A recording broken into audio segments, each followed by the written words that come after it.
you hear us? Thumbs up. Yes. We are very, very sorry. For some reason, our computers were deciding to update, buffer, reload, not respond anyway. So I can see it's kind of a funky delay, but we're going to do our best. So can you hear us and see us? So I see Wanda. Good morning, Wanda. Good morning. Good morning, Mary.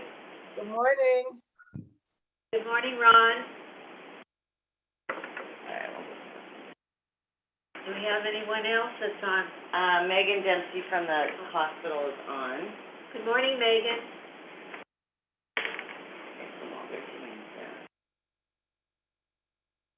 Okay, so you could get started. They can hear you. I'm just going to get to our... Okay, I'll call the meeting to order then, as long as everybody is on who's going to be attending this morning.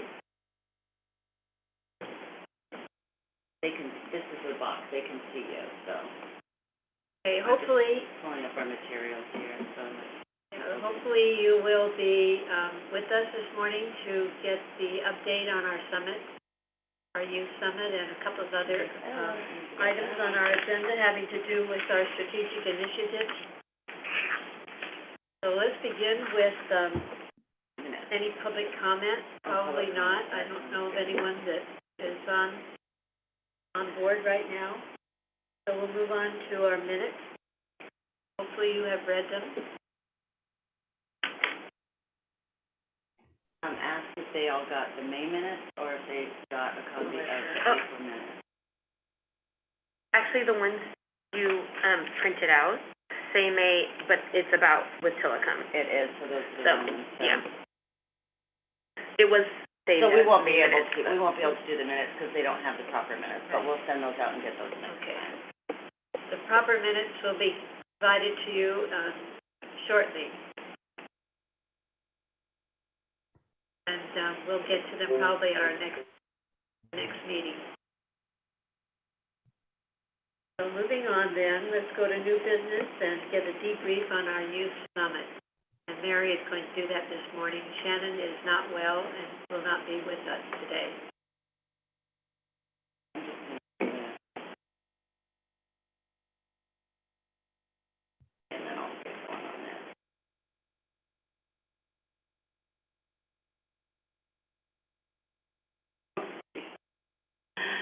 All right, everybody, I have to apologize that for some reason this computer is acting like it's never been used before. And I mean, I'll take full responsibility. That's not what we're doing.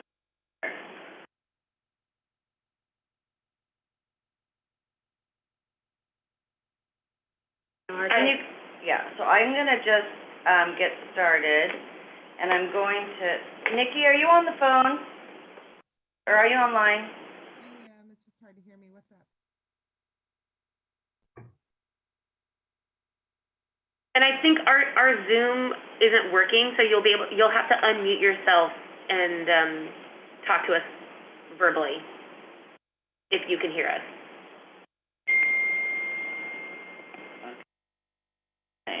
She is. Okay. Nikki, I'm going to forward you some materials. Can you put them up on the screen when we're ready for them? Yes, she said. Okay. So,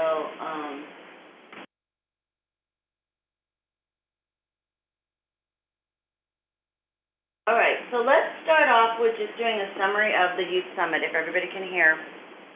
I just want to start off by saying and then I would like everybody that was there to share their thoughts as well. I was so pleased with the Youth Summit because just the structure, the format, the layout is something that we had been sort of hoping for years. And as some of you know or might not know, we had an amazing Youth Summit all set up and ready to go March of 2020. School district had coordinated up to almost 800 kids to attend, and it was going to be this big, giant thing at the McGavick Center. So we were pretty excited about that. So we were kind of starting from scratch when we did this, and Shannon, who's not with us today, I think did just an amazing job being kind of new to the city or to our program. getting this set up. So we had an amazing full day at Four Hero Schools, and school district was phenomenally supportive of everything that we did. And we had about 120 kids participate. We had 13 breakout sessions, and some of them did things twice, so we had like 26 different breakout opportunities for kids. And they did everything from meet the mayor to financial literacy to just so many different, art, music, meditation, fitness. It was really great. We had 35 vendors in the vendor fair, which I think was one of the most popular things, probably because they were giving away free stuff, but also the kids just were really doing a great job interacting with the vendors. And Yep. I think it might be frozen though. oh, yeah. But try it, because otherwise we just need to close it in. There, because we're on the phone. Good. Yep. So then, and then we had two great keynote speakers. I thought the welcome was great. I thought the mayor did a great job. I thought, Ron Banner, you did a great job in just getting the kids there and excited about what was happening. So, anyway, we had a game truck, we had open gym, really amazing prizes. 828 Flow came in, and they were such a great partner. It was the first time we worked with them, and I know that Grant Twyman, I think, is the one that recommended them, and they were a great partner, and I can't wait to keep working with them because they were just connected to the kids, very representative of our community. I just thought that they did a great job. So it would be wonderful if those of you that were there, maybe Ron Banner, you could start, and then anybody else that was a participant could share your thoughts on the event. Yeah, I think that we definitely set the bar for future events. Like there can be no going backwards because this was so impressive that the kids, the adults, the community are going to say what happened if we do anything less than what we did at this one. The breakout events, I think our sessions were pivotal in supporting students for things that they asked for, as well as things that we felt would benefit them. I think, again, just little tidbits on mental health and how students, because, they may not come forward, but in a breakout session, they may find something that helps them. The vendors, obviously, again, just the activities, but it was I'll sum it up by saying it was very meaningful to the kids. And so I think that's what made it just great. I mean, you can have all of the fanfare and hoopla and hype things like the game truck, et cetera, but the content was very meaningful to the kids, and it was very strategic on our part to support student voice. And so there's no going backwards. I mean, we just keep climbing from there. It was awesome. So great. Was there anybody else there that had anything to share? Mary Moss. I did attend. I had fun greeting the students and the guests as they were coming in. I was really impressed with the vendors. They were very engaged. They were very accommodating to issues that came up that was unexpected, like, something didn't work that was supposed to be working, and the students everybody was just pitching in and helping each other. It was really a lot of fun. The breakouts I enjoyed. The students are really our future, so we need to listen to them, which we do, but it was good to hear them feel free to speak up. Everything was great. I didn't have any negative thing. The only thing that I messed up on was the fact that I promised Shannon two $50 gift cards for students that came to the Dancing in the Street event. I had those cards, but I thought she was going to get them at the Dancing in the Street event, so I missed that piece. So I apologize to her for that mix-up, because my understanding was that they were going to be at the 21st at the Dancing in the Street, and I was going to give them the gift card. So my apologies on that. But other than that, everything I thought was just great. The students did a wonderful job. Thank you. Thanks, Mary. Yeah, and I think that was the idea, is we were gonna do the drawing at the event and then send them over to you. So I'm not sure how that didn't work, but, anybody else have anything that they'd like to share, that was at the event or that heard from the event, maybe from, I was one of the monitors at the Y session, and the Y session included stress relief. We had about 10 students, 12 students at each of the 2 sessions that I attended, and I found that to be very interesting, and the kids really were interested in the different ways that they might help themselves during this time of stress. So I thought that was really a very worthy session for them. that's great. Were you there? I wasn't. I had to attend my daughter's first school play on Saturday, but so this is Carrie with Communities in Schools. We had a group, several of our team members were able to be there, and I think the feedback that I heard from them was kids had fun and they got something out of it, and I think that kind of hits the our two goals. How are we bringing community together for our young people who maybe have struggled with community over the last couple of years, right? And how can we maybe get them access to some of the content that they've asked for? So I think those are 2 huge wins, and I think our team enjoyed being there.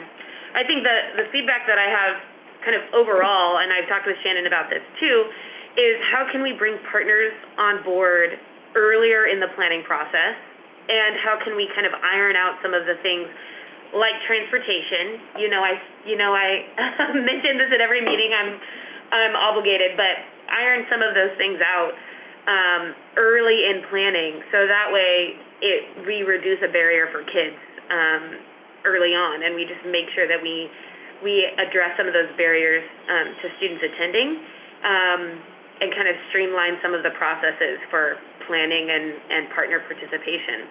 And I'm also really grateful for 828, who really stepped in and not only organized the vendors, but helped organize the partners. So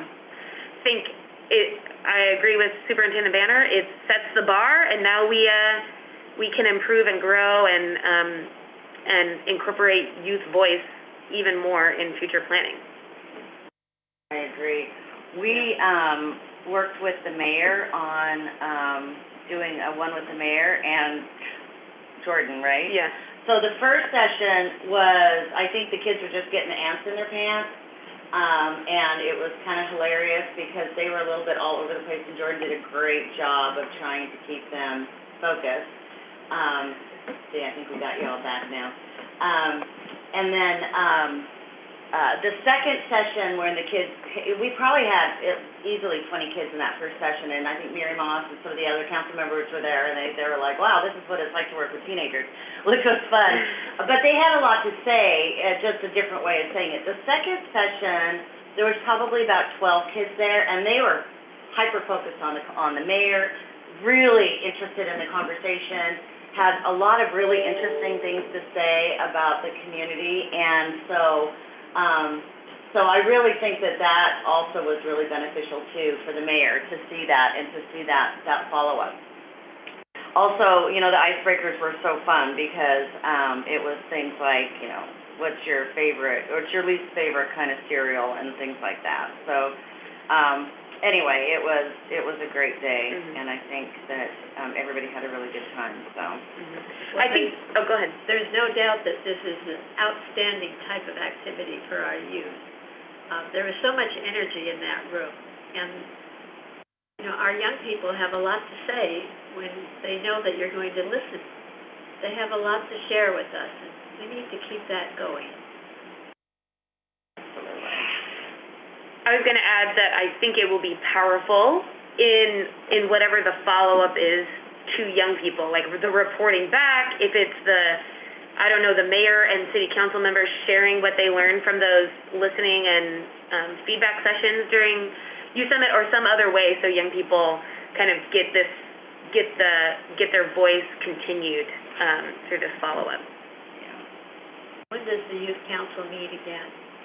Youth Council has their last meeting on Monday, and it'll be, Monday night. Monday night, and they'll get their recognition from city council. So they're pretty much done, and, so there will be, Shannon's just, she's like left on an airplane soon thereafter the summit, and now she's not feeling well, but, so she'll do a follow-up, we'll do a review, kind of talk about just this particular event, you know, layout, format, schedule, what worked, what didn't, how we might tie things up a little bit.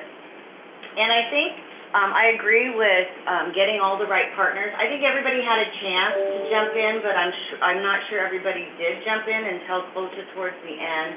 And so I just think now people will step up and participate now that they kind of know what we're doing. And I think that we'll have a really strong team next time to really put it together, and may need to move to something like the McGavick Center, because I think it's going to be really, really, bigger. Even though I like being at the school, but I think also going to one of the community colleges is nice, because that whole focus on the next step, can be great too, so. Mary, A lot of possibilities for us. Mary, Any other comments? Mary Moss has something to say. yeah, I was just Mary? gonna say, hi, I just wanted to say that, for council feedback, I think that's a good opportunity. I think the mayor will be open to that, and I would be more than happy to participate if we can come up with some way that we can give you the feedback that the mayor experienced during his term, during his breakout. So that would be something we can work on, Mary. Great. Okay, sounds good. Anyone else this morning? Well, then we'll move on to our next item, which is strategic initiatives update, and Mary is going to. I'm gonna do Give that us too. that Yes, too. I was feeling like I would pull everything up on the computer. So Nikki, I forwarded you some materials. Did you get those? We're having a little trouble with getting, doing the share screen. Nikki, did you get those materials? She's probably around to. Oh, no, it's not. Okay, so this is like the greatest event ever. So let's see what we can do here. No, this is probably not.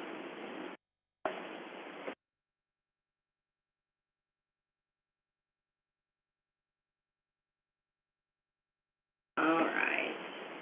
I'm gonna run really quick because I can do it from my computer. Can you? Is there something else you guys could do? We could go to board member updates and then come back. Yeah. So let's go ahead and do board member updates, and let's start with you, Carrie, okay? Yes. All right, well, I think, the update is that we're excited to celebrate our seniors and transitions, and we have, Communities and Schools has 42 case-managed seniors that are graduating from Clover Park High School, and we're really excited that 100% of our seniors on our caseload are graduating, right? And the award ceremony tonight, where we get to celebrate all of the graduating seniors, but also the 3 CIS scholarship recipients. So I think we hold that intention with also the challenges that young people are facing as we just continue a really hard year, and also head into the summer and a time of transition where young people are feeling the stress and are triggered by transition and unknowns and all of those things. So we hold those two in tension. That's actually the privilege of being in schools and alongside kids, is that happy celebration, good things happen at the same time as challenges, and helping them overcome those things. So I think that's where we are. We're excited to have received some public funding through Pierce County and other areas to be able to expand our support for this coming year. So we'll be hiring this summer, and we're excited to be able to expand our support of students, especially during challenging and happy times. I think that's my whole update. Good and the bad. Well, it sounds like there's a lot of good. Yes. A lot of good. Always. Best of luck to all those seniors who did such a good job this year. Thank you. Ron, how about an update from our district? Sure. So we have graduation ceremonies next week on June 9th and 10th. June 9th for Lakes and Clover Park at the Tacoma Dome. June 10th for Harrison Prep, and open doors at the McGavick Center.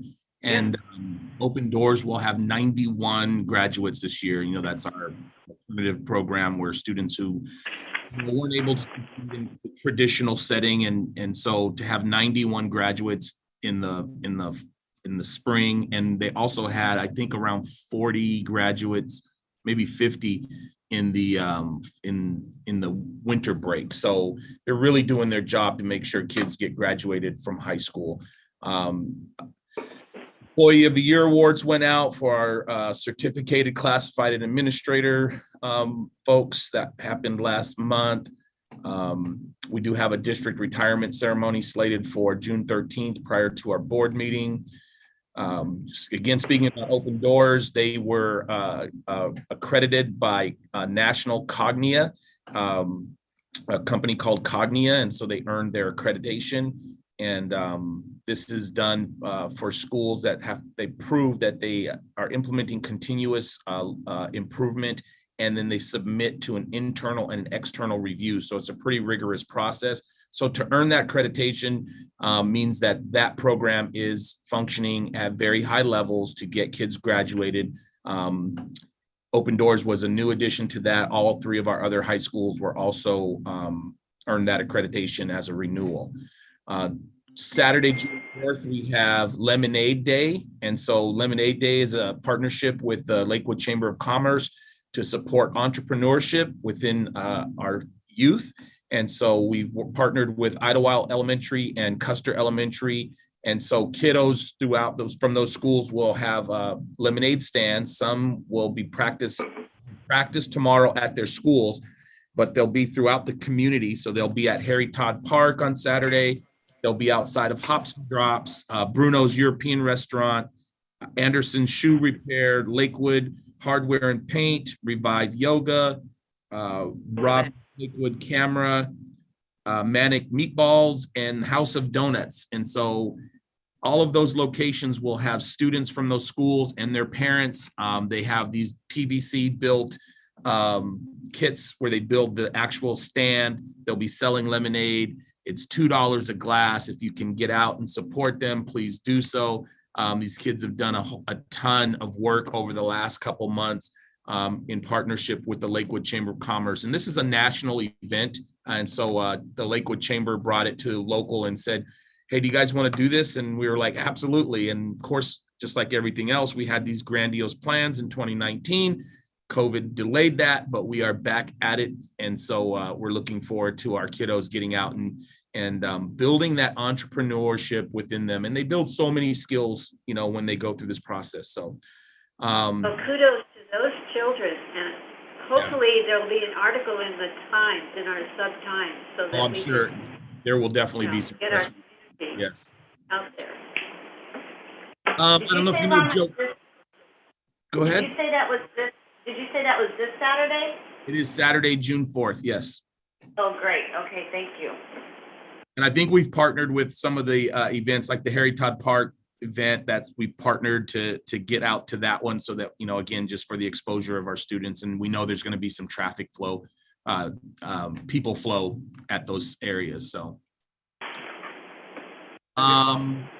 hopefully you got the opportunity to attend the Arlington Project, whether it was at our ceremony or just having walked through throughout the Memorial Day weekend. Just a great tribute to our fallen servicemen and women. And so Clover Park High School students and staff put that on. And again, that was also a great event. And you can see the highlights on our YouTube channel. Summer lunch programs are going to happen this year again. They won't be every single student. They're back to the old, you know, the regular parameters. So any child 0 to 18 years old can get a free lunch throughout the summer, but they have to do it at the summer school site or the designated site, which is going to be our 4 summer school program sites. Kindergarten registration's going on, and the last day of school is Wednesday, June 15th. Nobody's counting on our end. We don't know that there's only 9 days. No, I'm just kidding. but we're just excited to, what seems like a blur of a year, to make it through, and to feel like we are kind of on the off ramp. I mean, COVID's there. We're not saying it's not there, but we just feel like there's an off ramp, a light at the end of the tunnel that sometimes people didn't feel like they could see. But everything works in partnerships. And so I just continue to praise the partnerships throughout the city of Lakewood. It's an awesome place to work and now an awesome place to live. I moved in on April 20-something. Oh, congratulations. Ron, I was wondering, was there any study done regarding access to food where, all the school districts were giving, everybody got free and reduced lunch. I mean, basically, everybody got free lunch. Are they doing any studies on what the costs were and how that might have impacted, all the kids? I mean, I think it would just be great if every child could just get, at least lunch every day, maybe breakfast or snacks too, but to see how that improved learning or just made it easier for everybody. I mean, I'm sure there's a cost, but I was just wondering about that because that was so nice to have that opportunity just to feed our kids, right? Whether you had the form filled out or not, so. Right. It really boils down to it's a federal program and the feds have certain requirements for the FDA, food. Yeah. And so we follow those programs, but as you said, there were waivers that were given during the free and reduced lunch or during the COVID timeframe for free reduced lunch, but really for everybody regardless. And so I believe that the state legislature keyed in on that, and they actually just passed legislation that increased what we call CEP eligibility. It's community eligibility program. That's where if you qualify as a school, everybody in that school, regardless, gets free lunch, free breakfast. And so that number went up to a 40% threshold. And so we will actually be adding several schools to that.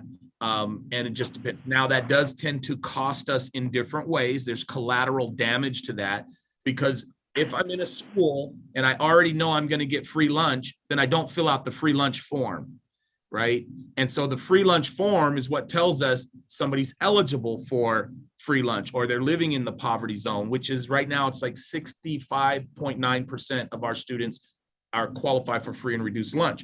And so when they don't fill out that form, then the federal government says, you don't have as many people that qualify, so we're not going to give you the title money, which pays for teachers and intervention. So really now our is to really hustle to get the form and or what we call a survey filled out that qualifies us to use those numbers. So we really have to promote, even if you're getting free lunch regardless, we need the form. We need the form because vital programs depend on those statistics. So that's the collateral damage. And then, even when kids can't pay, we feed them, and so we end up from our basic ed dollars, well, actually from our levy dollars, which is voter approved levy dollars, anything that needs to be paid, we make up the difference. And that can be pretty significant given a year. Now, we haven't had to do that necessarily because everything was free the past couple of years. So we'll see that. But we do know there's a benefit to kids just being able to eat and removing those barriers. And we'll continue to do that. Representative Levitt is very big on, that's one of her hot buttons is around feeding the kids. And so we continue to support her as she supports us in the state legislature. Thank you so much. Thank you, Ron. Megan, would you like to share anything from your part of the world? Sure. So Megan from St. Clair. Good and bad news for us. Good news is St. Clair scored a A on our Leapfrog scores, which is for patient safety. We're always trying to build our reputation in the community. And so getting that score is a pretty big deal for us. Bad news is one, our school year doesn't end. My husband's a teacher. I get tired of him telling, oh, it's June. I'm out of school. I'm never out of school. I always have to be here. But anyways, but our COVID numbers are coming back up. For a while there, we were looking at like 1 or 2 patients that had COVID in the hospital. And now I think this week we're back up to 12, but it kind of jumped pretty quickly. So we are seeing those COVID cases again.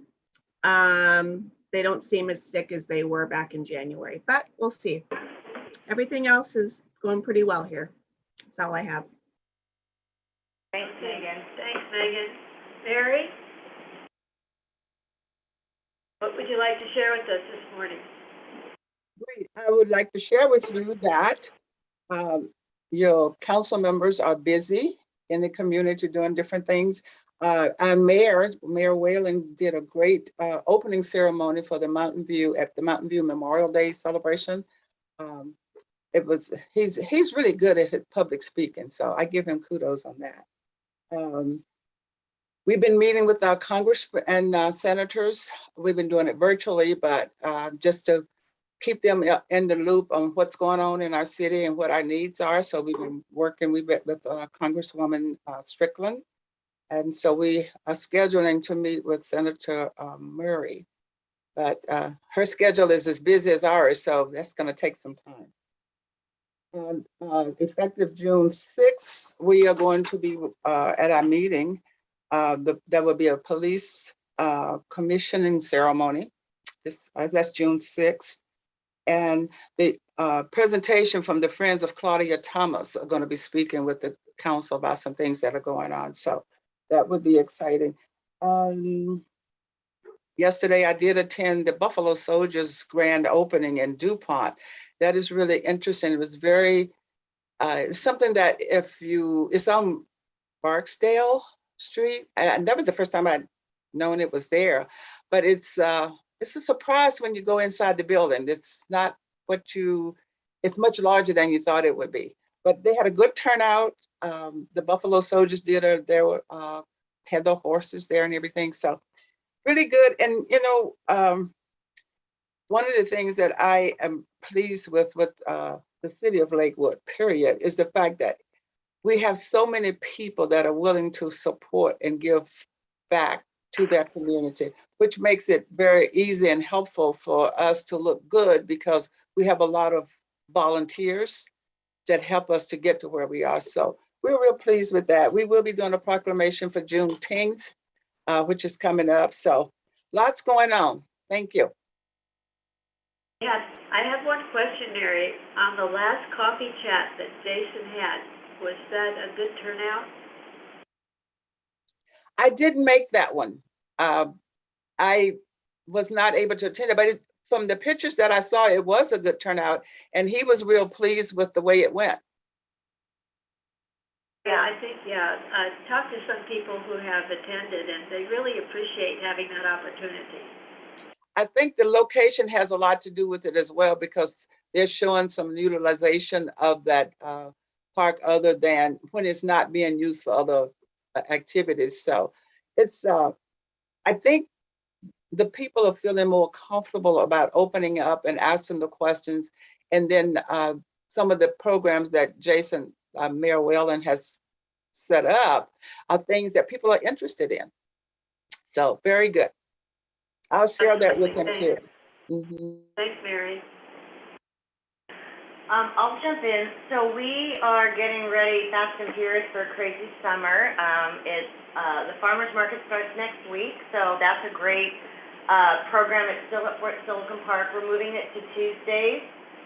It'll be from I think it's still 3 to 7 or 2 to 7, but Nikki, who's on the line, has done a really great job. She's been working for 3 years to get SNAP to be there, the food support program.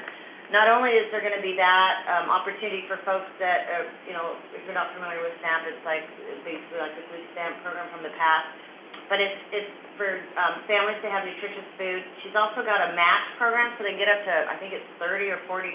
So besides they can use their SNAP, they can get a match. There's Healthy Bucks for kids, so the kids get $2. They get to go and pick out whatever they want from fruits and vegetables. So that's really exciting. Nikki's been working really hard for 3 years to get that program set up, and there's been a lot of hoops and obstacles, and she just keeps persevering, and now we're able to do it. So we're really excited about that. Be really supportive for our community. So that starts next Tuesday, and then the concerts in the park will start at towards the end of June on Tuesday night, so we'll have the market, and then you'll be able to go right to a concert in the park, so it'll be really fun. It's all free. And then we have an awesome summer camp coming up, and lots of opportunities for kids and families with special events and activities. The Connections just came out, so hopefully you received a copy of that, and it's got all kinds of information in it. So just know the Summerfest will be here. It'll be, somehow it says Harry Todd Park, which is hilarious. It's at Fort Silicon. It's going to be a big, huge event on July 23rd, and many of you are participating in some way with booths and activities, and it's really going to be great. So we look forward to that. So that's coming up. And I'm going to just give a quick update for Elise with the library. She's not on with us today, but, the library made that announcement last week, and at our meeting, Elise had just heard it the night before, and you could probably tell she was still just a little stunned by the announcement that the library in Lakewood was closing. They're like, oh, don't worry, we're going to open up somewhere at some time, maybe at the town center. So I think they're all just a little like, what the heck? Summer reading program is really an important program that they do for kids in the summer. So any of you that are working with partners, have summer programs and activities, if you can make contact with Elise or the library and say, hey, we'll host a program, give us the materials, we'll help you get those kids and families signed up for that, I think that would be really beneficial to them.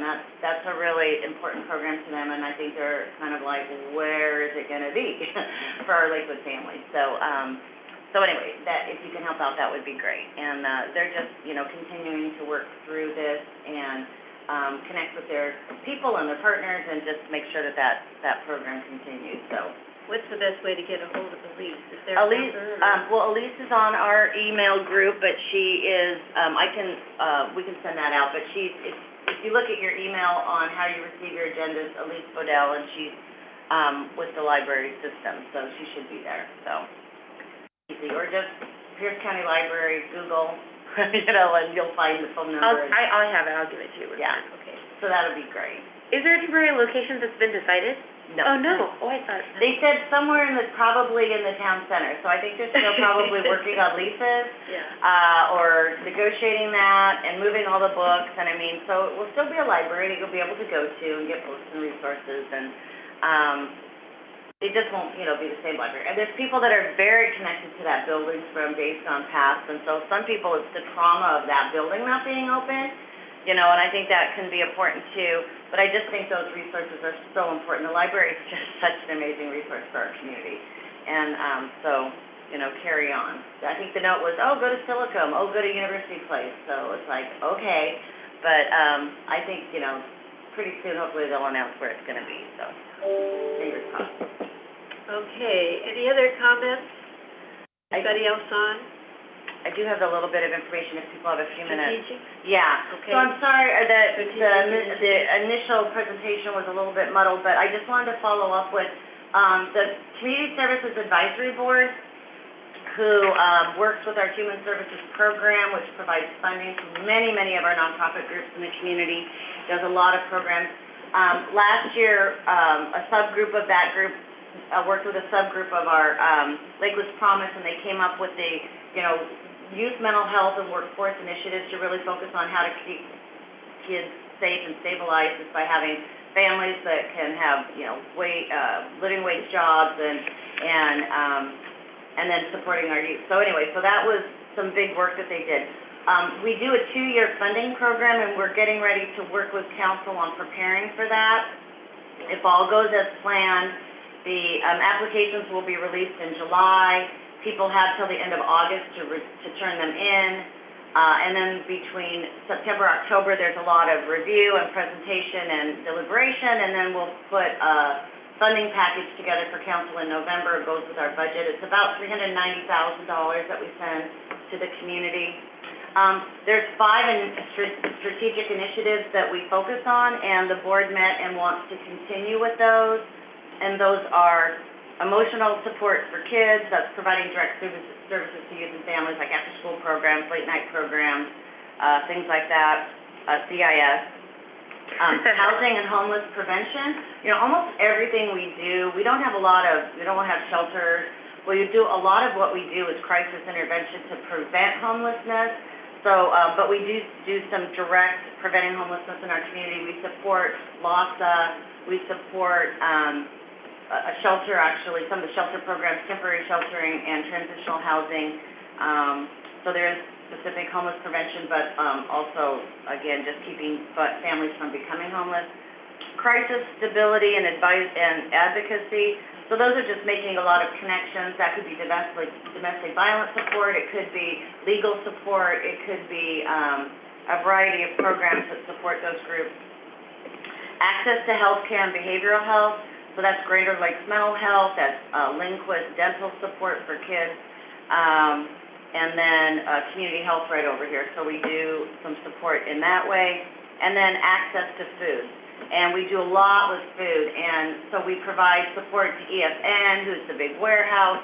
We provide support to Nourish, which is the food banks, and then we provide support to groups that do mobile food banks and backpack programs, so those resources can be brought out to the communities that might have difficult transportation to get them, and then also like backpack programs for kids that can get food during the holidays, vacations, and summer programs.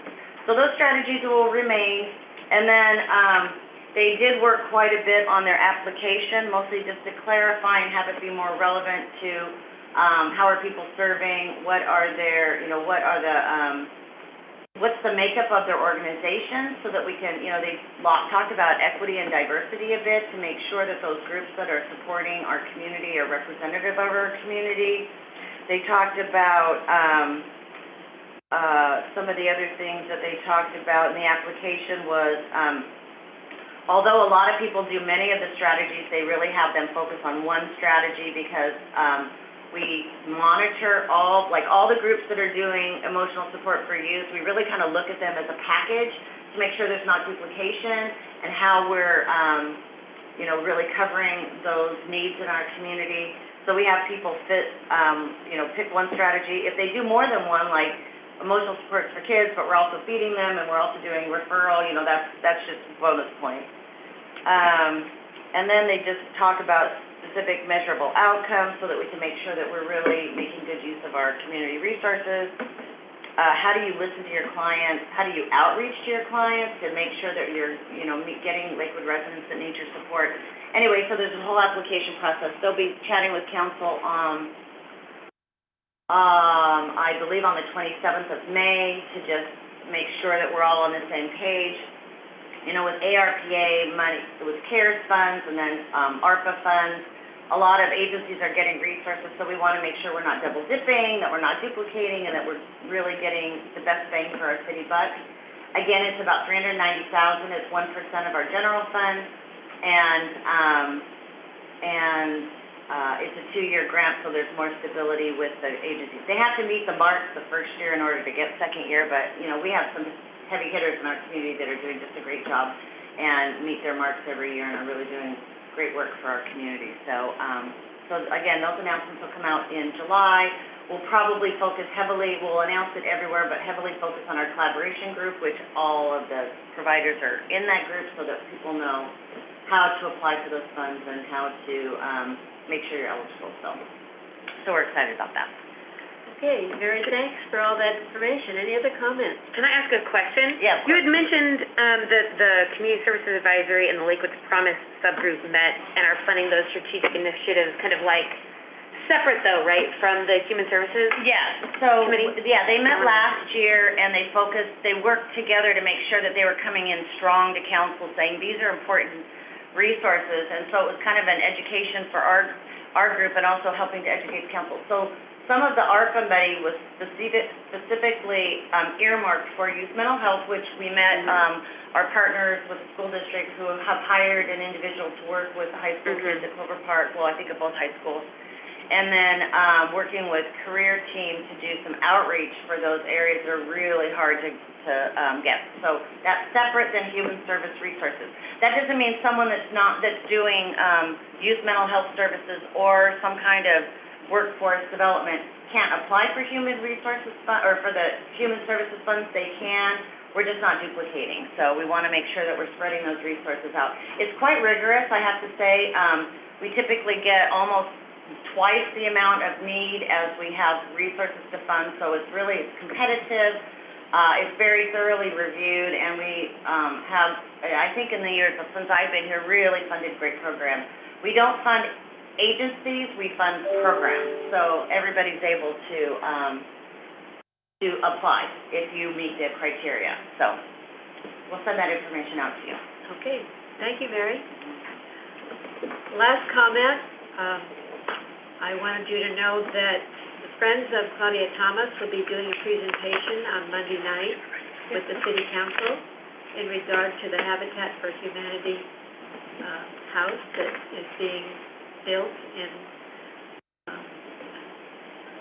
for recognition of Claudia Thomas and all the things that she has provided with us in our community. And I have all the information about the donations and how to go about doing that. If any of you are interested, give me a call. There will be more information coming out next week, so be alert to that. Otherwise, I'm not sure when our next meeting is going to be. We have a few loose ends to tie up here. So I'll be in touch with all of you to let you know where we are. Usually we take July and August off, and we'll see how we gather our loose ends and pull them together. Yes. And we'll let you know. So in the meantime, do what you'd like to do. I think on the agenda it says November 3rd. Is that not solidified? No, it's not solidified. Okay. Oh my gosh, this is just crazy, isn't it? Yeah, no, we'll be meeting in September, of course. Good, for sure. Anyway, we will keep you updated. Like I said, do what you like to do what you need to do, and enjoy the summer. Thank you. Bye, everybody. Thanks. Thank you. Have a great day. Bye-bye.